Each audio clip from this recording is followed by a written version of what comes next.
Welcome back to the Super Intelligent Podcast. It has been several weeks, but we did not go anywhere. We're back with a bunch of good stuff today. How have you been, Mike? I've been great. I had a great holiday, still having a great holiday. It is, we're recording this on New Year's Eve morning, and I'm looking forward to New Year's Eve tonight. But it's been a fantastic holiday. A lot of cool stuff happening in my life, just random stuff. Spent a lot of time with family, so that's been really great. And I know you've been vacationing and partying and celebrating as well.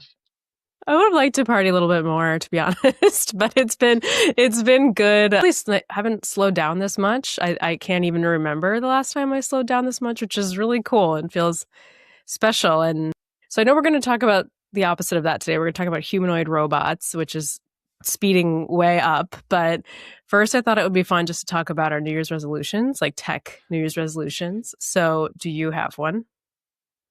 I do, and in fact, it's already in motion.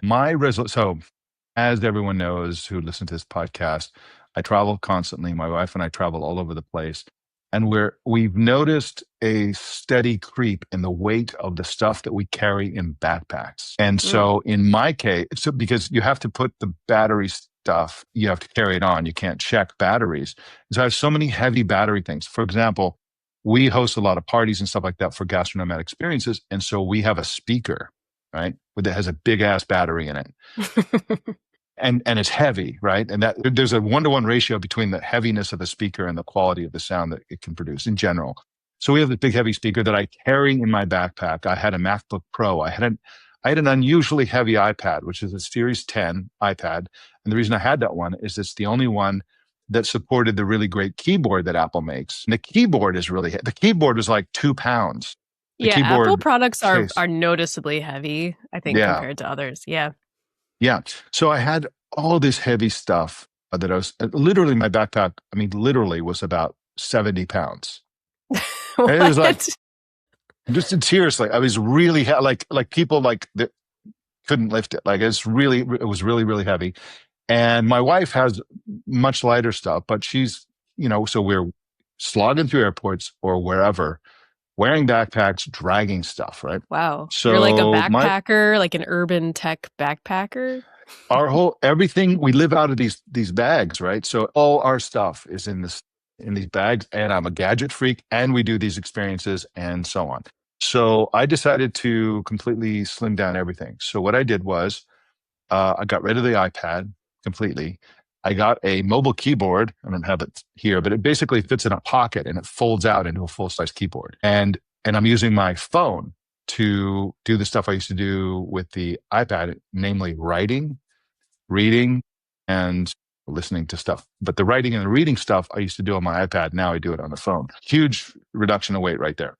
Great. Then I replaced my MacBook Pro with the MacBook Air, 15-inch MacBook Air, which is enormously lighter.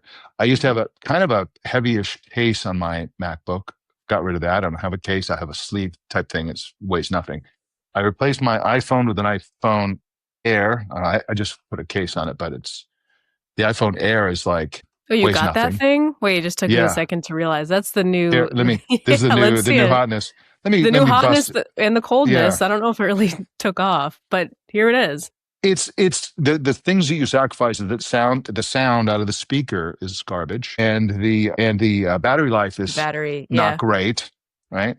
And so you sacrifice those things, and in exchange you get this, which is like really thin, but I don't care about the thinness as much as I care about the weight. So it weighs very little. It's kind of funny. The camera has a big bump on it. Yeah. And one camera. So right. That's the sacrifice you make. So my wife's phone has like 3 cameras on it. She's got the. Well, you're a photographer, so you have your other cameras. I have a mirrorless. Yeah. A fancy mirrorless. And what else? I made other similar type things, but I have minimum weight. Now my backpack weighs like 15 pounds or something like that. It's like weighs nothing now.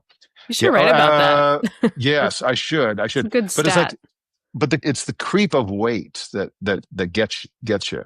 And then the other thing we did is that my wife she replaced her backpack with what's called a spinner, which is a 4-wheel suitcase but it's tiny. Right. Like it's like literally like it's as small as a backpack. Yeah. Her laptop and stuff goes in there. So she's done wearing backpacks. Yeah. So That's my good. backpack's lighter. She's going to get rid of her backpack. So anyway, those are those are the resolutions, and they're also procedural. Like, I'm slimming down the software on my stuff. I'm just minimizing everything to the greatest extent possible. I think is the way to put it. I used to use like 3 or 4 browsers. I'm back on Chrome. I'm done with the AI browsers. Chrome is now an AI browser, sort of. I mean, it functions more or less like an It AI does. browser. It has that Gemini. stuff. Yeah. Yeah. I mean, you can see the whole screen, and it can do all that. Right. Yeah. So it's a better browser than the Chromium-based browsers that are AI browsers. So I'm back on Chrome and using only Chrome. So stuff like that. There's a million things. How about you? What Cool. New Year's resolutions, tech related? Well, I'm so glad I asked. Just the image of you traveling the world with a 70-pound backpack of tech is. Oh man. Yeah. It's rucking basically. I mean, Yeah. it's it was basically the Elgin Media Inc. It's Elf crazy. Clan. I had no Who needs idea. CrossFit. Yeah. It was brutal. Plus dragging, and so you Right. go to some airports like San Francisco Airport. When you arrive in San Francisco Airport, it's all carpeted, and so we smuggle wine. So like last time we came from Europe, we had 25 bottles of wine in our bags and all these Christmas gifts and stuff that my wife had bought. It was like weight of ton, and you're dragging it across carpet in the airport, wearing this heavy thing. It's like an Ironman competition. I feel like TSA is just like, here's another tech freak. Like on the radio, they're like this guy's coming in with 40 gadgets and 50 bottles of wine. Like, Exactly.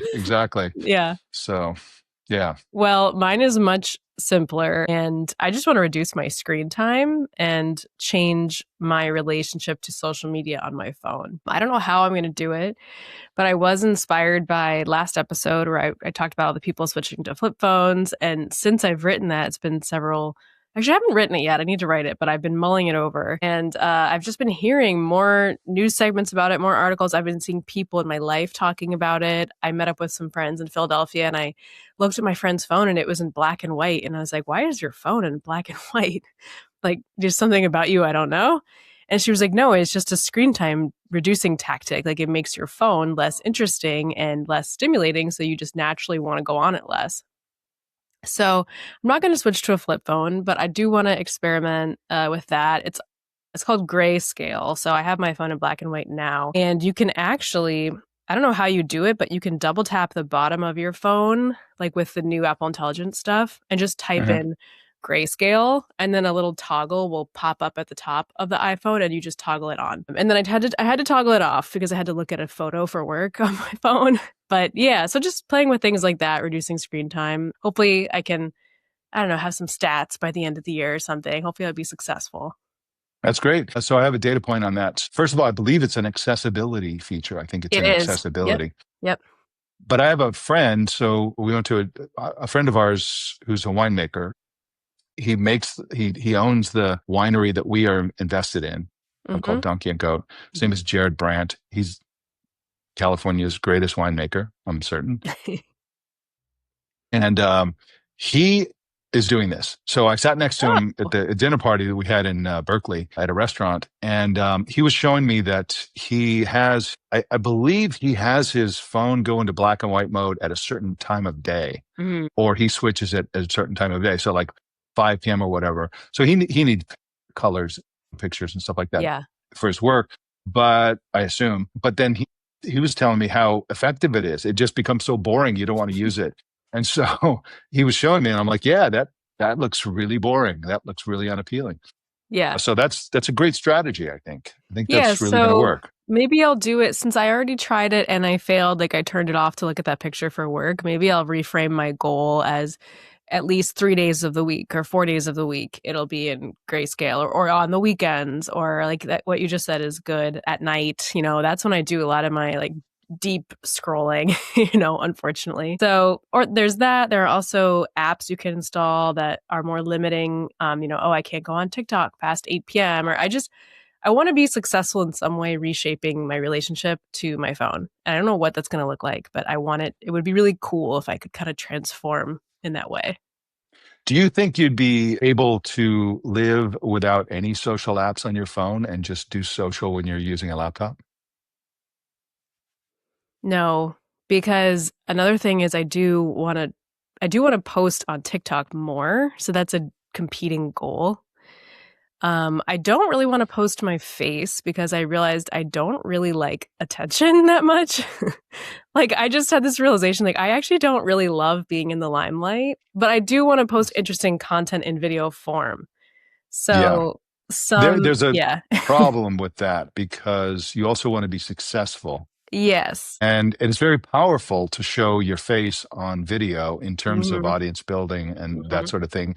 If people feel like you're this shadowy figure, they don't really see much. Right. It's hard for them to sort of connect with you as a media personality, for lack of a I better know. term. And so I don't know what you can do about that. I'll do it just a little bit. I'll do it just a little bit. It's not going to be like just every video my face, my face, my face. Like I think it's Yeah. too taxing mentally just to be putting the camera in your face and posting constantly. I mean, I have done that quite a bit, but I just want to vary it. And I hope that these goals don't conflict too much because right now I'm consuming vastly more than I'm producing on social media.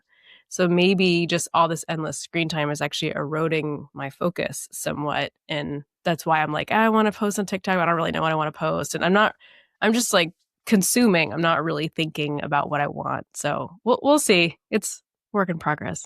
Well, that's my strategy is I don't consume on social. And Right. that's problematic because part of your social status or your ability to get audience is based on engagement. It's essentially the social media scam that they get you more and more of your life and they reward you with taking even more of your life, basically. I listened to a really interesting podcast. And, trying to remember what it was, but it was really insightful. Essentially, their argument was, and I think they're dead on, in the past, 5 years ago, 10 years ago, whatever, the game was you go on social media, you engage a lot, you post a lot, people follow you, you gain a huge following, and it's your huge following that gives you street cred. Hmm. And they said that is over. It doesn't Right. matter how many followers you have now. What matters is capturing the algorithm's attention. So what people are doing now, including big singers and mega famous people, is that they're just doing their thing. They don't try to get followers, and then they hire companies, individuals who do this for a living to make clips, to make viral clips of their Yeah. stuff, linking to it, and then those go viral. So basically, this idea that you want to be on TikTok more, it's great, especially for the show. So, for example, for this show, we've done some clips. I don't think we've really put a lot of time and effort No. into it, but that's the key. Like that's much more powerful than having a big following is to capture Hmm. the algorithms. I'm not sure. Hmm. I don't want to pay somebody to do it, but basically, No. your instinct to be on TikTok, to do clips, all that kind of stuff is a great one. Right. Yeah. So I do post clips of this podcast on TikTok. The formatting is wrong. So we need to have a post podcast meeting about the Yes. formatting. Yeah. And I have no problem doing that. I have no problem being on camera in general. I just want to maybe think more creatively about like other types of content that would be good too. And you are absolutely right. I have a theory that Netflix and a bunch of show networks, they basically I think they have teams of people that create fake accounts and they post teaser clips because there's these super no-name accounts and they just have like tons of likes on the teaser for this upcoming finale. And I see that happening all the time on TikTok. I don't think we Yeah. should do that. I think we're a couple steps before that. Maybe just post Play it straight. regularly. Yeah, just play it straight. Post regularly and build audience the Yeah. old-fashioned way. I mean, the other thing is that it's different with articles. So with articles, Mhm. it's not as easy as it should be for people to subscribe to your articles, right? But a No. podcast is all Yeah. about subscription. We want people to subscribe. Once they subscribe, they have to, to take action to unsubscribe. So it's podcasting is stickier, and so Yeah. it's a different game. But like, clips for TV shows, you can't subscribe to a TV show, really. I mean, you want to get No. attention for it. You do clips, you do viral clips, you go viral with the clips. And again, the people who are making them viral don't have big followers. So anyway, with all of which is to say that I think your New Year's resolution is great, and Thank you. I think it's a very good one. But again, I think what you're responding to, there's a similarity to mine, which is that the this process of spending too much time is a slow and creeping one, and you just don't realize it. All of a sudden you realize, wait a minute, I just, the time, where's the time gone? I Mhm. what am I doing? What have I gained? How is this helping me? And then it's good to just rip out the color and Rip out the dial color, rip down out the to cords. Yeah, yes. I think the sense I'm getting, maybe it's just the holiday slowdown, but now, like I said, since I've written that, or almost written that article, I've been seeing and hearing so many more people talk about this. It's kind of like the last 10 or 15 years has been this crazy tech utopia where we're just collecting all this software, all this hardware, and I feel like people are kind of feeling bogged down by it, and it's just too much. And whether it's a lightening of your backpack load or of the mental load of scrolling and clicking and engaging in the group chats and like all this clutter, I feel like I just want to shift my energy kind of elsewhere and not have so much of it wrapped up in this tech. And almost admitting that is probably the first step. Like, yeah, I'm on my phone a lot. Or you, like, yeah, my Yeah. backpack's super heavy. What am I doing? Yeah. There's a lot of backlashes right now. There's backlash against Silicon Valley in general, against tech Hmm. bros, against AI for sure, against social media, against, all these things. And yet with AI specifically, there's both a backlash and a growing enthusiasm in some quarters. So there's the enthusiasts and the anti AI Hmm. people are really diverging in their interests. So that's an interesting dynamic. But uh, we have come today to talk about another thing that is really a futuristic concept, and It's related. that future's coming soon. Yeah. So one of the things that's happened materially in the technology business is that iRobot, which makes the Roomba vacuum cleaners, robotic vacuum cleaners, went bankrupt. Womp And womp. yeah, and people were kind of like, "What? I thought they were like super successful. Doesn't Yeah, like there's don't they sell a lot? Aren't they more successful than any other robot?" And their point was there's a there's a factor in technology that is underappreciated, which is the Chinese slow followers. And so somebody like iRobot comes out with this robot vacuum cleaner, and they perfect it and they tweak it, and it was never perfect. I mean, it wasn't a great product, but it was a good it was good. It's like it had its enthusiasts. And then 10 Chinese versions come out, and they're just as good. They cost half as much, and it's just sort of chips away at the early movers like iRobot. And so that's one of the things. But That for this happens conversation, in many, many industries, every single tech industry. I mean, I would even say every product, really, every product, whether it's an Etsy seller's artisan XYZ, like a Chinese, it's been copy pasted on Temu, or if yeah, it's a huge name like a Roomba, they bought one, they studied it, and they reproduced it. It's crazy yeah. the prevalence of what you're talking about, and sad that it brought them under.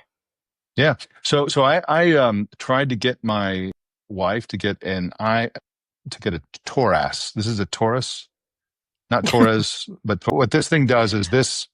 So the brand name is Taurus, I thought you said Toras. Toras, Taurus, Taurus. This is not that kind of podcast. So or it can be any kind of podcast we want it to be. Anyway, so the trick of this case is that it has this ring that spins, and so it's a Hmm. stand, so you can prop it up. And this is important to me because I prop it up and I use my keyboard, stuff like that. And so 2 years ago, when I bought mine for my other phone, this was the only product that did exactly this. Lots of phones do this, but this company is the only one that had a rotating feature. And so I tried to get her to get one for her new phone, Hmm. and she didn't like the colors. The colors were frankly Okay. hideous for her phone model. This is a clear one. And so she's like, "I'm not getting those colors. I'm gonna go to Amazon and see what's there." And so she went to Amazon. She found all kinds of options for exactly this, Hmm. and in colors she liked. She ordered one. It came in like 8 hours or something like this. I had to wait. This was not through Amazon. I had to wait like a week for this. And the quality of hers is exactly the same. Right. And the price is lower and it was faster and everything about it is, it's so this is exactly the same phenomenon. Right. Exactly what you're talking about. Okay. So back to robots. Yeah. So how does this connect to robots? So iRobot was an example of robotic things in the home that are not humanoid robots. So there's this 1X Neo product that we talked about in a previous episode, where they're pretending like this robot can walk around and fold laundry and set the table and do all this kind of stuff. And what they're doing is they're taking pre-orders for this thing. It's very expensive. And they expect the robot to be able to do those things in the future when they ship it. So they just like expect 25K, right? The early model. Yeah. Yeah. So I think maybe the pre-order, you have to, like that's a deposit or something. I don't know. I don't remember, but it was ridiculously expensive. And so this is a vision of the future. This is the Jetsons. This is sci-fi, where you have a human-shaped thing walking around with bipedal feet, using their 5 fingers on each hand to load the dishwasher, to do all this kind of stuff.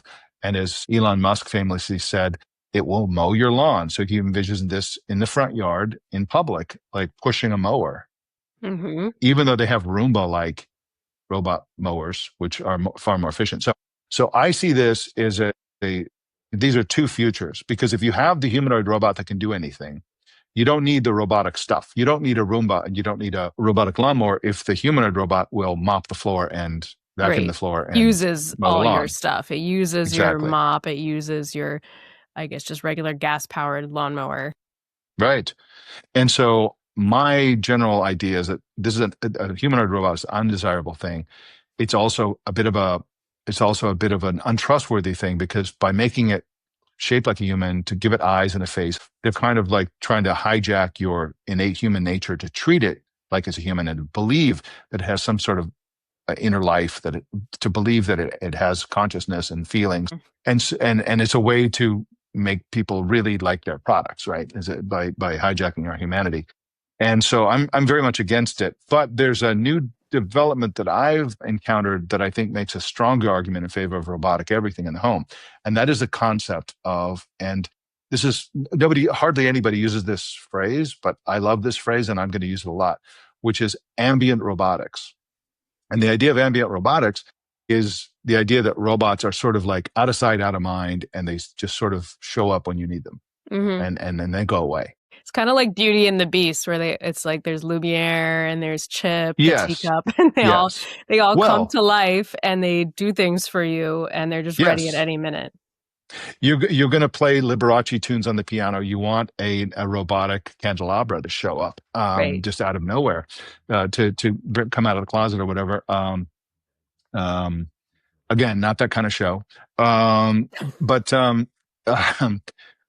But so this concept is being pioneered by multiple companies and research labs, and the most recent paper that's been published is out of Carnegie Mellon. And their idea is that they have cameras that watch you in your house, right? So they have an example in the kitchen, and the cameras watch you. And we know already that with agentic AI, one of the things that AI will be able to increasingly do is divine our intentions or what we need, right? To pay attention to us and say, oh, not like Clippy, looks like you're trying to write a letter.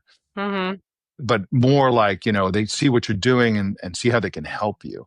So one of the examples that the researcher who's doing this, she has this whole video on it. Her name is Violet Hahn. And so she has this video where she takes something out of the oven and she's going like this, like, where should I put this hot thing? I don't want to put it on the counter. And these two, what are they called?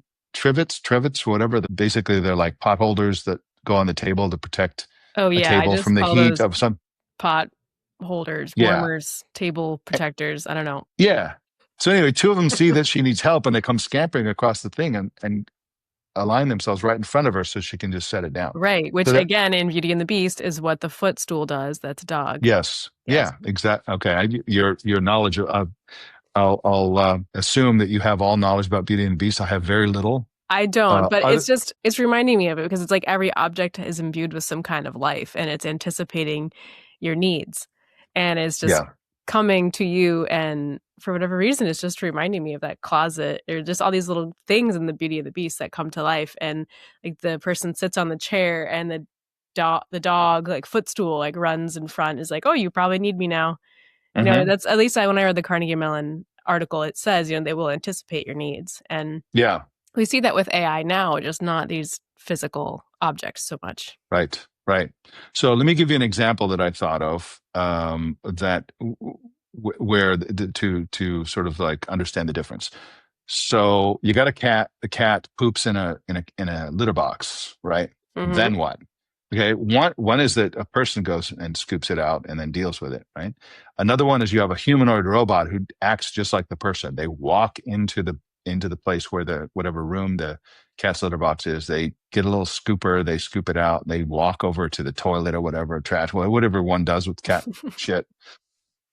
Another one is so the notion that people might be thinking about a future where this is handled robotically but not in a humanoid sense is that you have a little device that doesn't look humanoid. It's like a little Roomba type thing. It comes over, it has a scooper, and it wheels it over and deals with it. Mm-hmm. The ambient computing version goes much further. So the ambient computing version pays attention to the cat, and the litter box is not generally visible until the cat needs it. And so it can tell that the cat needs to, cat goes to the place where the litter box comes. This thing emerges out of the wall or out of a cupboard or out of some place. Cat does its business. Then the litter box itself has everything as part of it that gets rid of the crap. And so Mm-hmm. you basically don't need to do anything with that litter box except change the litter however often one changes litter in the litter box. So that's an example of that sort of thing. Another one would be, you're familiar with Amazon because you used to work at Amazon. Amazon is really like most of their like they have hundreds of thousands of robots. Most of these Mm-hmm. basically just little things with wheels that Mm-hmm. cart stuff around and sometimes shelve it, right? That would be great for a garage, like a person's garage. Yes, it Imagine would. like, Yep. or, you're working on something and you basically need a type of, you're working on the bike and the garage is watching you and it says, oh, you need your bike stuff. And it just basically, like in the Amazon warehouse, it grabs the bike tools and rolls them over to you, right? And then Right. when you're done, it sees you walk away from the bike, it goes and puts them away. Mm-hmm. Imagine everything working like that. How great that would be. I think that's a great vision for how robotics might work in 5-10 years. Yeah, it's cool. I think I'm imagining a couple camps in my head, like a couple concepts here. I mean, if you use the litter box example, so we have an automatic cat litter box that kind of cleans the poop out on its own and puts it in a Hmm. bag on its own, which, by the way, actually is a ripped off Chinese product of, of the original Okay. one. So Okay. yeah, Perfect. terrible. But the one thing it doesn't do that you're saying is read the body language of the cat and emerge at the right time. Or so those are two separate things. So we already have robotics that can do a lot. Yeah. And I would say actually have not had a ton of adoption in the US. Like when people go to Japan or other countries like that, they say, wow, there's robotics everywhere. It's making Hmm. my coffee. It's like serving up a ticket. It's checking me into my hotel. There's like a lot of robots in Japan. And I don't think Their it's as toilets are almost robots yeah, and as it's well. we didn't, that's existed. It's been in Japan for decades at this Yeah. point, and we didn't really go for it. We could have, Yeah. but we didn't. Yeah. So we do have some, robot lawnmowers people love. Automatic litter boxes are a must if you have a Hmm. cat, but they don't anticipate the need. So do you think that is going to be the secret sauce that's going to make home robotics actually go where people say that it can? I do actually, and I think it just makes life potentially better. But the idea is it's the opposite of a humanoid robot. There's no ignoring it. When it's Mm-hmm. walking around with a feather duster and dusting the house or whatever, you just like if somebody's there, people are going to like, oh, you have a humanoid robot in the house. It's just no Yeah, ignoring it's it. weird. It's weird. Whereas ambient robotics is the opposite. Like the example I was giving, the litter box. Mm-hmm. It not only can you ignore it, but you can ignore the litter box. Like the litter box is not generally there in Right. your life. And you can imagine a clothes hamper. Like it knows that uh, after work, you change your clothes or whatever, or you take a season, you get in the shower, right? Mm-hmm. Things can happen. Like you don't want to, it's better to have a hamper appear from somewhere else than Mm-hmm. have it just sitting there in your bedroom or bathroom, wherever people keep these things. Mm-hmm. And then to have it roll to the laundry room later, or, that kind of stuff. Right. Just figure it out. There was some attempt to do that sort of thing with, the thermostats, the Nest thermostat, right? That the Mm-hmm. idea of that, which I'm not sure worked that well, but it was always anticipated. It knew you were home. It knew during which times of day you like which temperature, and it would just basically just figure all that stuff out and just do it automatically behind the scenes. Mm-hmm. So this concept of ambient robotics is directly related to ambient computing. So one of my favorite examples of ambient computing are these AirPods I'm wearing. These are AirPods 4, and they're very subtle. They have AI in them, right? They're Mm-hmm. very advanced. They know if it's in the case. They know if it's in my ears. They know if it's in neither place. If I have the sort of noise cancellation turned on and set to automatic, so that when I'll be doing the dishes or doing something and listening to a podcast, and then if I talk, it turns off the noise cancellation and pauses the podcast. And I have a Mm-hmm. conversation and I can hear everything perfectly as if I'm not wearing earpods. And then the conversation ends, the person I'm talking to walks away. And then the noise cancellation slowly comes back on and the podcast resumes. This is beautiful. This doesn't feel like I'm living in some cyberpunk future. This doesn't feel invasive. It feels the opposite of invasive. It feels like Mm-hmm. it's just sort of behind the scenes, helping me subtly and and and just making things a little easier and nicer. And I Mm-hmm. can see that's how ambient robotics could work. Yeah, I think the key with all of this is just that it works. And the AirPods, like Apple's AirPods, they work so well, which is why they're effective. But I have found that I am kind of done with a lot of smart home devices. And this is kind of an extension of smart home. So I've been, I think, burned a little bit by some smart home things, whether it's an Yeah. Alexa speaker that just says nonsense and can't do basic things, or it's even these camera doorbells. We had to get a new doorbell. I've been talking about how we were renovating this old house, and it had a Mhm. wired doorbell that was disconnected, so we had to get a doorbell. And I just reflected on past camera doorbells, and I'm like, they've done nothing for me. Nothing. Like, I just have a feed on my phone that I can check if I want to, like, sort of be anxious about what's happening at my house. I've had many things stolen on these cameras, whether it's a doorbell or just a house camera. The police couldn't care less. And I'm thinking, like, what have cameras outside my house really done besides Yeah. maybe be a deterrent? They've given me anxiety. They have made me feel irresponsible if I don't check the feed. They've caused me to spend money on subscriptions. And it's like just this extra tech clutter that is a huge trend, but I'm kind of, now that it's been out there for a while, like I'm like, oh, you know what? I'm actually not that into that. And it doesn't always, maybe, I don't know. I'm not really into smart home right now. Or even Nest thermostats. Like the last Nest thermostat I had before we moved into this house just didn't keep the right temperature. Just didn't work. Like it looked great, so cute on the wall, the little circle, the screen, it looks futuristic, it looks fun. It just like doesn't work that well. I bet a regular one would work better. So I don't know whether between that where we are and like some cat litter box popping out of the wall exactly when it sees my cat is, starting to walk a little funny. I don't know if it works great, but these are very hard problems to solve, clearly. Yeah. And it's interesting that you note that one of the effects of a Ring doorbell camera or whatever brand it was is that you start thinking about home security all the time. It is Mhm. always reminding you, oh, there could be an intruder, there could be this, there could be that. Whereas Yeah, without it, you just don't notifications. think about it. They're Right. like, You're like, someone walked by, and I'm like, look at my phone. And it's like, yeah, someone was walking their dog, yeah, relax. right, I didn't need that notification. I don't even really need to know when Amazon guy delivered a package because Amazon tells me right. With a picture. with a picture. Yeah. I Yeah. don't need some weird camera feed, it's just, maybe it's even part of the New Year's resolution thing. I want to be selective. I used to travel with a Ring Video doorbell, and I had this Oh, stuff of called. course you did. Of course, I did. And we, I had this tape, this two-sided like putty tape stuff, and I would basically just stick it on the Airbnb where we'd be staying. One time, we we were staying in Cancun, Mexico, not in the hotel zone, but like in the real city, and we lived there for I don't know 4 or 5 months or something like that. Mhm. And I stuck one outside, and all of the recordings were neighborhood kids going, "What is that? That is so." They're poking at it. They didn't know what it was That's because fun.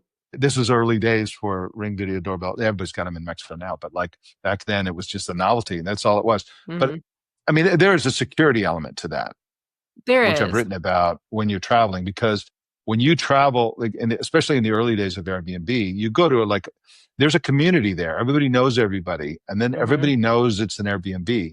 So you're Mhm. kind of vulnerable in a way Mhm. that, everybody knows that there are some foreigners living there, and they probably have a camera. Probably have a passport, which would be valuable on the black market.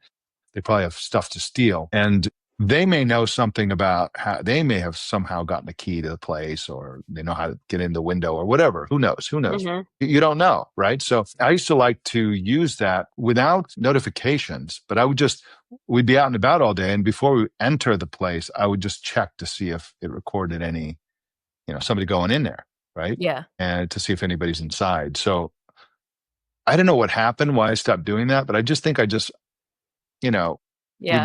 been living nomadically for like 19 years now, and it's like nothing ever happens like that. So I feel like it's a waste of time. It's also Yeah. another thing to carry and charge. Right. I did, So, by the way, lose the battle. We got the camera doorbell because my husband thought it would be a mm, good, at least deterrent, so people will see that there's a camera doorbell. So there yeah. is a little bit of a hive mind concept there. If you're the one house without one, maybe you're the best candidate to rob. But, Hmm. it was more expensive. So we had to get three different, they're actually cheap now, like a Blink doorbell is on sale for $35-$40. But we had to get three different components because we have an exterior door and then another kind of like interior exterior door. So if someone rings the doorbell, you can't hear it unless there's something inside. So it's like the chime part. Hmm. So we had to get three different things to bring it inside. And you can get a very simple, low tech doorbell for $25. We ended up spending $90 on all that stuff. $25, just install it outside. It charges itself every time someone presses the button. It just recharges, and then there's Really? an indoor There's like chime. a little gyroscope thing, or a little Yeah, there's like all this generator. low tech stuff that just Oh, works. It's like, okay, it's only $25. It comes with the exterior and the interior chime. I don't have a subscription. I can set it up in 2 seconds, is that which Wise? Is that the company no, it's like Wise? a million no Is it? name, low tech. Okay. It's super low Yeah. tech. All Yeah. the eyes, Blink, Ring, you Mm. have to have a battery situation or a hardwire.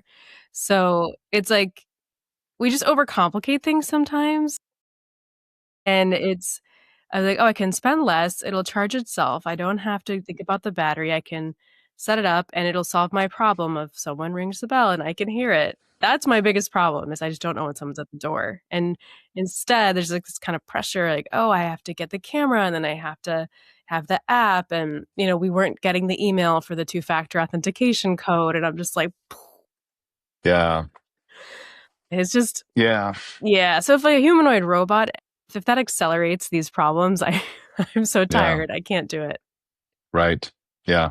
Or if all my house is like the Beauty and the Beast house and everything has two-factor authentication in my house, I might go crazy. Yeah.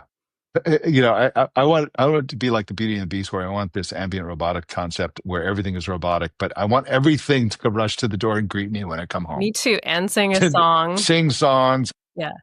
And be adorable. Yeah. Yes. It's like if exactly. it works, it's like so much Yeah. of tech is like this. If it works, great. But Yeah. it doesn't. And there's like cybersecurity issues, and we have the two-factor authentication thing, and then there's privacy. Like, oh, they're filming me. It just a lot comes with it.